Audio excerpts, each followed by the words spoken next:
E se a ideia de uma parede sólida, de um castelo impenetrável, for hoje em dia o maior erro que um arquiteto pode cometer? É uma provocação interessante para arrancar. Pois é, mas repara, pensemos nisto. Durante séculos, o conforto na construção baseou-se sempre na ideia de inércia térmica. Fazíamos tipo aquelas paredes de pedra com 1 metro de espessura, punhamos janelas pequenas e achávamos que a massa do edifício ia resistir ao clima de forma totalmente passiva. O clássico paradigma do edifício como um abrigo inerte, não é?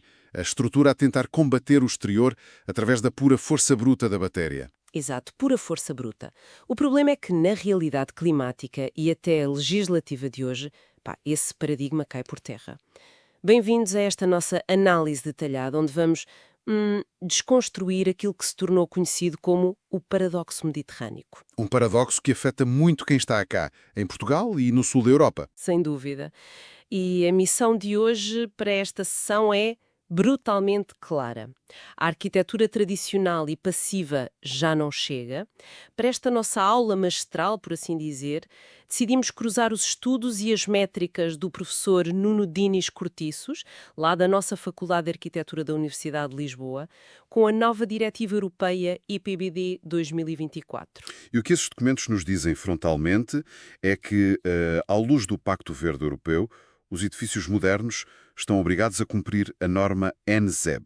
Os tais edifícios de necessidades quase nulas de energia. Ora nem mais. E mais do que isso, a caminhar rapidamente para a norma PEB, que são os edifícios de energia positiva. Ou seja, a fasquia subiu de tentar consumir o mínimo para gerar mais energia do que aquela que se consome na realidade. E uma mudança de paradigma gigantesca. Gigantesca! Um edifício não pode continuar a ser apenas uma caverna sofisticada de betão e vidro.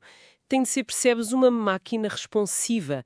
A arquitetura passiva tem a obrigatoriamente se fundir com aquilo que chamamos sistemas ativos de altíssima tecnologia. Certo, mas antes de começarmos a desenhar fachadas robóticas e a espalhar condutas pelos projetos, temos de perceber a peça central que vai habitar o espaço. O corpo humano? Exatamente.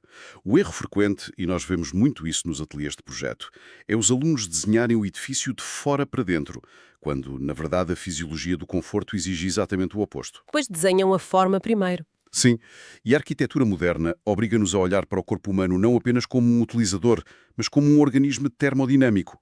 O ponto de partida científico para isto, que o professor Nuno Dinis Cortiço aborda muito bem, é o modelo de dois nós de Gage. Espera aí, vamos parar aí um segundo. Modelo de dois nós. Como é que isso funciona na prática, para quem nos ouve? Essencialmente, o modelo de Gage reduz a complexidade do corpo humano a dois cilindros concêntricos que comunicam entre si. Tens o núcleo e tens a pele. Ok, núcleo-pele. Certo. O nosso corpo funciona como uma fornalha metabólica constante. O núcleo gera calor interno e precisa desesperadamente de o dissipar através da camada exterior, que é a pele. Tudo isto para manter aquela temperatura sagrada, não é? Os 36,6 graus Celsius inegociáveis para a nossa sobrevivência. Exato. E essa dissipação de calor acontece por várias vias, independentemente de estarmos quietos a trabalhar num escritório ou caminhar na rua debaixo do sol. Mas aqui entra a parte desafiante para quem projeta em climas como o nosso, cá em Lisboa, nos dias abafados de verão, quando aquela umidade dispara, pá, o calor não é tudo igual. Ouve-se falar muito em calor sensível e calor relatente, e há a tal questão da psicrometria do suor. Traduzindo isto para a prancheta de desenho, o que é que isto significa? Vamos lá ver. A psicrometria é de forma muito direta o estudo das propriedades do ar úmido. Certo. E isto é vital porque afeta o nosso mecanismo de arrefecimento mais poderoso, que é o suor. O calor sensível é aquela temperatura que medimos no termómetro. O ar estar a 30 graus. O que a gente sente logo, pronto. Sim, mas o calor latente é a energia térmica associada à mudança de estado. Neste caso, é a evaporação da água da nossa pele. O problema é que quando a umidade do ar está altíssima, tipo num dia de agosto abafado, o ar já está completamente saturado de vapor de água. Logo, o suor na nossa pele não tem para onde ir, não consegue evaporar. Ora, nem mais. E se não evapora, o corpo não arrefece, porque a evaporação é que rouba o calor à pele. O suor fica só ali a escorrer, o que gera aquele desconforto tremendo que nós tão bem conhecemos. Pois é. E a consequência direta desse bloqueio evaporativo é o stress térmico. E é aqui que entra um conceito fundamental, o índice DISC. Que mede o desconforto adaptativo, certo? Exatamente. Esta escala vai de 0, que representa um estado neutro e perfeitamente confortável, onde o corpo não faz esforço nenhum para se regular. O ideal. O ideal. E vai até ao nível 5, que descreve condições francamente intoleráveis. Aí o organismo entra num estresse fisiológico severo e pode mesmo colapsar. A grande questão para a arquitetura e para os nossos alunos é como evitar que o utilizador se aproxime sequer desse nível 5, mas, e aqui está o truque, sem ter de ligar dezenas de aparelhos a consumir eletricidade de forma absolutamente descontrolada. Pois, porque a legislação já não permite isso. Exato. E pelo que lemos nos estudos analisados, a margem de manobra legislativa é minúscula. O objetivo apontado para os edifícios de serviços e habitação em climas mediterrâneos é que o consumo energético basal para arrefecimento não ultrapasse um teto de referência de 12 kWh por metro quadrado por ano. E repara, 12 kWh é um limite rigorosíssimo.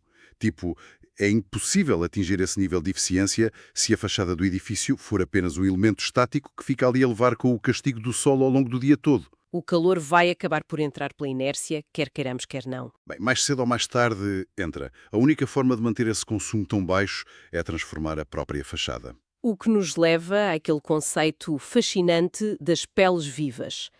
A fachada tem de ter um comportamento cinético. Percebes? Deixa de ser um muro passivo e passa a ser uma epiderme que reage ativamente ao ambiente. O Kiefer Technic Showroom, lá na Áustria, é um excelente caso de estudo para entender isto na prática.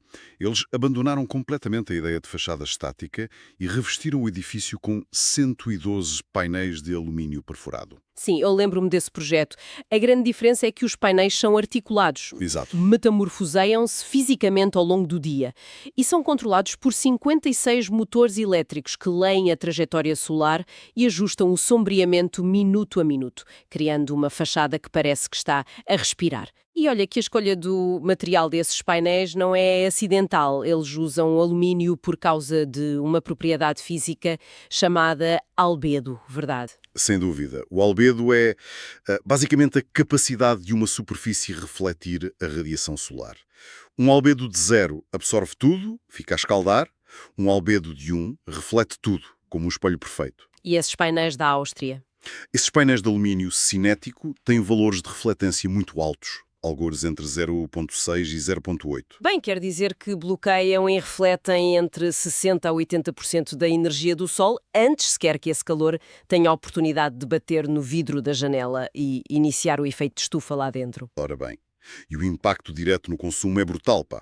Este sistema cinético corta as necessidades de ar-condicionado em cerca de 50%, Metade da fatura energética vai à vida só com isto. só com a pele exterior. E outro exemplo da mesma linha de pensamento, mas levado ainda mais ao extremo, são as Al-Bahar Towers, em Abu Dhabi. Aquele que tem inspiração islâmica. Esse mesmo. A inspiração veio da mashrabia tradicional, aqueles elementos de sombreamento em treliça de madeira. Mas aqui a equipa de engenharia criou mais de 2.000 painéis móveis feitos de PTFE. Que é um polímero de resistência extrema. Sim, aguenta tudo. E estes painéis abrem e fecham mecanicamente, tipo milhares de pequenos guarda-chuvas que acompanham o sol, o que reduz o ganho solar térmico em mais de 50% num dos climas mais agressivos do planeta. A teoria é brilhante e os números são, de facto, impressionantes. Mas olha, deixa-me puxar aqui o travão e fazer o papel de advogado do diabo, que no fundo é um exercício essencial no ensino da arquitetura. Força. Há um elefante gigante na sala chamado manutenção versus design. Porque, percebes, toda esta robótica, estes milhares de engrenagens e servomotores movidos a software, isto é intelectualmente fascinante. No dia de inauguração, Pois no dia em que cortam a fita funciona tudo bem. funciona tudo que é uma maravilha. E 5 anos depois, o pó acumula-se, a maresia em cidades costeiras como Lisboa corrói os metais todos, os pequenos motores começam a avariar. O caso clássico de estudo onde isto correu terrivelmente mal e que eu adoro usar nas aulas como um conto de fadas arquitetónico que correu mal é o Institut du Monde Arabe, em Paris, do Jean Nouvel. Ah, claro. Marco arquitetónico dos anos 80, sem dúvida, mas que se tornou num pesadelo logístico. Exato. A fachada virada a sul estava desenhada com centenas de diafragmas mecânicos maravilhosos. Pareciam as lentes de uma câmara fotográfica, tipo o obturador, que abriam e fechavam para regular a entrada de luz. A ideia era super poética. Super poética. O resultado prático. A complexidade mecânica foi o calcanhar daqueles do edifício. Com a falta de manutenção rigorosa e a acumulação de poluição e poeira urbana, o sistema colapsou. Avariou quase tudo. Avariou. Os motores cederam, os diafragmas ficaram presos em várias posições aleatórias, o edifício ficou efetivamente cego e totalmente refém de um sistema mecânico gigantesco de ar-condicionado puramente para compensar aquele desastre térmico. É a prova clara de que o design tecnológico não pode, de maneira nenhuma, ignorar a poeira e o desgaste. Pois não. A grande lição a tirar do Institut du Monde Arabe é que a micromecânica no exterior de um edifício requer um nível de orçamento e uma manutenção contínua que quase nenhum dono de obra consegue comportar ao longo prazo. Então, qual é a alternativa se os motores encravam? É aí que entra a ciência dos materiais, que oferece uma resposta onde a termodinâmica substitui completamente os motores e as engrenagens. Para ver isto em ação, podemos descer até Barcelona e olhar para o famoso Mediatic. Ok, esqueçam as dobradiças de metal, então. Esqueçam completamente. Estamos a falar de envelopes tecnológicos. Mais concretamente, uma pele pneumática, que não tem peças metálicas móveis expostas a enferrujar ao vento. O Mediatic utiliza aquelas almofadas infláveis de ETFE, certo? Sim, é TFE. É um polímero inovador de alta performance que muda completamente as regras do jogo. Logo a começar pela engenharia estrutural do próprio edifício. Porquê? Por causa do peso. Exato. Permite a passagem de luz ultravioleta, é 100% reciclável e o dado mais avassalador de todos é que pesa apenas cerca de 1% do peso de um painel de vidro equivalente. 1% do peso. As implicações disto para quem projeta são gigantescas. Se a fachada é assim tão leve, precisamos de muito menos toneladas de aço e betão na estrutura central para a conseguir suportar. Logo aí, a pegada de carbono do próprio edifício desce a pico logo na fase de construção. É incrível. Mas a verdadeira magia técnica deste sistema acontece na lógica de membrana de sombreamento da fachada sudoeste. Como é que eles bloqueiam o sol ali sem usar gestores tradicionais ou painéis metálicos a abrir e fechar? Fazendo através da injeção de química e ar. Quando os sensores do edifício detectam radiação solar excessiva lá fora, o sistema não ativa um motor para baixar um store. Em vez disso, injeta um nevoeiro à base de azoto para dentro das próprias almofadas pneumáticas de ETFE. É uma poética técnica maravilhosa, pá. É literalmente como se o edifício estivesse a transpirar para criar uma barreira física ou a colocar uns óculos de sol automáticos quando a luz fica demasiado intensa. A analogia dos óculos de sol é excelente. Ao introduzir esse nevoeiro de azoto, a almofada que era totalmente transparente passa a ser opaca. Cria-se de forma instantânea uma barreira de isolamento massiva. O impacto altera imediatamente o fator G da fachada. E o fator G, só para clarificar para quem nos está a acompanhar, é o coeficiente que mede a quantidade de energia solar que consegue passar através do vidro ou da fachada para o interior. Bem lembrado, o fator G deste sistema passa de 0,35, quando a almofada está limpa e vazia de azoto, para uns inacreditáveis 0,19, quando a membrana se fecha com o nevoeiro. Corta a entrada térmica para quase metade num piscar de olhos. Exato. E de forma global, esta pele inteligente garante uma poupança total de energia no edifício na ordem dos 20%. Tudo isto sem uma única dobradiça ou peça móvel exposta à chuva. Ok, o problema do envelope da pele do edifício fica resolvido, mas qualquer pessoa que já tenha passado horas no estúdio de projeto sabe que a melhor pele dinâmica do mundo não anula o que acontece lá dentro. Pois não. Os ganhos internos são imensos. Mesmo com o ETFI e nevoeiros de azoto, o interior tem centenas de pessoas. Tem milhares de computadores, impressoras ligadas, iluminação, há um metabolismo interno fortíssimo que gera muito calor e consome oxigênio. O edifício requer pulmões artificiais e regulação de temperatura contínua. E é aí que chegamos à inevitável transição para aquilo a que chamamos a eletrificação da climatização, ou seja, a termodinâmica dos sistemas AVAC modernos. O famoso ar-condicionado 2.0, que é como eu lhe costumo chamar. E pelo que os estudos, inclusive os da FAUL, apontam, nós aqui em Portugal estamos num autêntico paraíso climático para esta tecnologia. Sem dúvida. Nós somos literalmente o ponto de equilíbrio ideal. O nosso território apresenta uma flutuação de temperatura que muito raramente atinge aqueles extremos drásticos do norte da Europa ou as temperaturas do deserto. Sim, a nossa amplitude térmica exterior navega, vá, na sua esmagadora maioria, entre os 0 graus no pico do inverno e os 25 ou 30 graus na meia estação e início de verão. E é exatamente por causa desta faixa amena que as bombas de calor aerotérmicas apresentam cá uns níveis de eficiência que parecem tipo contornar as leis da física. E como é que contornam? Porque, repara, vista de fora, uma bomba de calor parece apenas uma daquelas caixas metálicas vulgares a fazer barulho na varanda. Qual é o truque aqui? Ouve-se muita palavra entalpia nestes relatórios de desempenho, o que, convenhamos, para muita gente soa a terrorismo da física do ensino secundário. Dá logo arrepios. Dá. Como é que a entalpia funciona na prática numa máquina destas? É assim, a bomba de calor é no fundo uma transportadora de energia e não uma criadora de calor. Imagina uma caldeira a gás tradicional. Ela queima combustível fóssil para criar chamas e aquecer água diretamente. A bomba de calor faz o oposto. Não queima nada. Não. A entalpia refere-se à quantidade total de energia térmica que está contida num sistema. O detalhe crucial e que muita gente não percebe é que mesmo quando estão, sei lá, 0 graus lá fora numa noite de inverno fria, o ar exterior ainda contém imensa energia térmica. Sim, porque só nos zero absolutos é que a energia térmica para. Exato. Então a bomba de calor utiliza um fluido refrigerante especial para, entre aspas, roubar essa energia térmica ao ar frio da rua. Depois utiliza um compressor mecânico para espremer esse fluido. É um bocado como quando comprimimos o ar numa bomba de bicicleta manual e a ponta de metal cá em baixo fica quente. Aumentamos muita pressão, aumentamos logo a temperatura do gás lá dentro. A analogia da bomba de bicicleta é perfeita, pá. Ao comprimir o refrigerante, a temperatura do fluido dispara e esse calor concentrado é então libertado para o interior do edifício. No verão, o ciclo é só invertido. Tira o calor de dentro e expele-o para a rua. E a eficiência disto é o que torna o sistema revolucionário. Nós medimos isto por 2 indicadores, não é? O COP para o aquecimento e o SEER para o arrefecimento sazonal. Correto. E a magia dos números é que por cada uma unidade de energia elétrica que tu gastas da rede para pôr esse compressor a funcionar, o sistema rouba lá fora e entrega-nos 4 a 5 unidades de energia térmica completamente grátis. Estamos a falar de eficiências de 400 a 500%.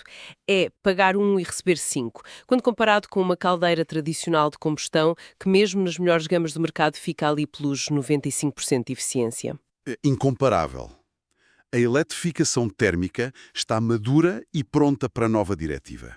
Mas o problema seguinte, e de igual ou maior importância quando fechamos um edifício assim, é a qualidade do ar. Ah, sim, porque um edifício super isolado, cheio de almofadas de ATFM e bombas de calor, é por definição quase hermético. Nós lutamos para que o ar não fuja pelas frinchas, mas lá dentro as pessoas estão a trabalhar e a expirar dióxido de carbono constantemente. E a acumulação de CO2 num espaço de escritórios dá cabo da produtividade e da saúde. E a legislação portuguesa é muito apertada nisso. Exige renovações constantes do ar. A métrica legal de referência para espaços de escritório, por exemplo, é de 0,60 renovações por hora, Exato, o famoso 0,6 agarra. ou seja, a cada hora que passa, mais de metade de todo o volume de ar que está dentro do edifício tem de ser deitado fora e substituído por ar novo vindo da rua. E aqui surge o dilema prático que eu coloco aos meus alunos. No pico do inverno, a bomba de calor esteve a gastar energia para meter a sala aos confortáveis 20 graus. Se a lei me obriga a tirar esse ar quente pela janela e a puxar ar novo a 5 graus lá de fora, não estou eu a tirar dinheiro e eficiência energética para o lixo? Pois estás, e o que agrava ainda mais essa situação é que estaríamos a sabotar por completo o tal limite de 12 kWh por metro quadrado que falámos há pouco. Lá ia a diretiva europeia por água abaixo. Totalmente. A solução técnica obrigatória hoje em dia para contornar isto são os sistemas HRV e ERV, os tais recuperadores de calor. Explica lá como é que eles resolvem o dilema. Estes equipamentos usam um permutador físico, tipo um núcleo cruzado. Quando o sistema de extração tira o ar viciado e quente de dentro da sala, faz esse ar passar por uma grelha finíssima. Em simultâneo, o ar gelado, mas limpo, que é puxado da rua, passa por essa mesma grelha, só que em pequenos canais adjacentes. Eles cruzam-se na mesma caixa, mas nunca se chegam a tocar ou a misturar fisicamente, não é? O ar sujo que vai a sair transfere o seu calor por condução para o ar limpo que vai entrar. Exatamente. O calor fica no edifício e apenas o ar viciado e o CO2 são expulsos. Consegue-se reter assim até 90% da energia térmica. O interior fica perfeitamente isolado, oxigenado, a temperatura mantém-se estável e a energia elétrica que se consome é mínima. E pronto, com isto digamos que toda esta complexidade técnica resolve as métricas do NZEB e a fisiologia do conforto do corpo humano. Mas a legislação europeia não se ficou por aqui e deitou agora uma bomba que vai obrigar os arquitetos a olhar para além da fachada. O edifício fechado e isolado em si mesmo acabou. Estas novas diretivas encaram a arquitetura do futuro como um nó vital da infraestrutura urbana. Sim, o verdadeiro martelo legislativo da EPBD 2024 aponta agora para o que está à volta, ou melhor, debaixo do edifício. Existe um mandato europeu focado num prazo que está aí ao virar da esquina, janeiro de 2027. 2027 está já aí. E o que é que dita essa regra? O que a lei estipula de forma clara é que as infraestruturas de carregamento para veículos elétricos terão obrigatoriamente de ser incorporadas nos edifícios não residenciais já existentes, e não apenas nas construções novas. Isso muda tudo. A dimensão disto altera radicalmente o uso do espaço da cidade. Porque não é apenas mandar um eletricista furar umas paredes na garagem para passar uns cabos ou instalar uma wallbox. Não é. Não, não. É uma alteração de raiz na infraestrutura de potência. A partir de 2027, qualquer grande edifício de escritórios em Lisboa vai deixar de ter um parque de estacionamento passivo. A garagem transforma-se na verdadeira sala das máquinas, secundária do edifício. A infraestrutura elétrica vai ter de ser capaz de fazer a gestão da carga pesada de dezenas de veículos em simultâneo. E mais incrível é que o cérebro elétrico do edifício vai ter de dialogar constantemente com essa mesma frota automóvel da cidade. Vai estar a balancear a energia que é gerada nos painéis do telhado, com o consumo da bomba de calor, que falamos há pouco, e com as baterias dos carros que estão lá embaixo estacionados. Se nós tentarmos fazer um zoom out e juntar todas estas peças da sessão de hoje, o índice disse que da pele humana, os polímeros levíssimos de ETFE que injetam o tal azoto para fazer sombra, a mecânica da entalpia nas bombas de calor, os recuperadores de ar e, por fim, a interação da garagem com a frota elétrica. A tese central de toda esta análise é super reveladora. Assistimos a uma transição profunda no próprio ADN do que significa construir. Ora, nem mais. Abandonamos de vez o conceito histórico dos edifícios como abrigos, como estruturas pesadas e estáticas, concebidas apenas para barrar as forças da natureza. E entramos, em pleno, na era dos edifícios como organismos responsivos, um ecossistema gigante de sensores, termodinâmica e software que está vivo e interligado. E a ironia profunda do que acabamos de descrever ao longo destes minutos é que a eficácia física da arquitetura moderna passou a depender de fatores altamente imateriais. Que nos empurra para um pensamento final e provocador que eu acho essencial para quem está hoje nos ateliês a projetar as cidades do futuro. Nós vimos que o Instituto du Monde Arabe, do João Nouvel, falhou redondamente porque o metal enferrujou e os pequenos motores colapsaram com o pó. Mas hoje repara, as nossas fachadas cinéticas, as almofadas que esvaziam azoto para mudar o fator G e os complexos sistemas de recuperação de ar dependem todos de algoritmos. Sem software nada disso funciona. Exato. Dependem de programação complexa, tipo em plataformas como o Grasshopper, dependem de servidores na cloud e de cérebros digitais que decidem, em frações de segundo, como ajustar a pele do edifício. E isso insere a arquitetura num ciclo muito perigoso e acelerado de obsolescência digital, algo para o qual a engenharia e a construção civil, historicamente, nunca estiveram verdadeiramente preparadas. E fica no ar esta reflexão fundamental, para terminarmos. O que é que acontece quando o algoritmo que controla os pulmões e a pele tecnológica do nosso edifício super inteligente ficar obsoleto ou deixar de ter suporte do fabricante daqui a 5 ou 10 anos? Mas a mega estrutura de betão armado e aço que ele habita estiver lá, imóvel, desenhada para durar um século. Como é que se desenha a tolerância de um edifício de 100 anos para sobreviver ao inevitável envelhecimento de uma linha de código? É o verdadeiro desafio da próxima geração de arquitetos.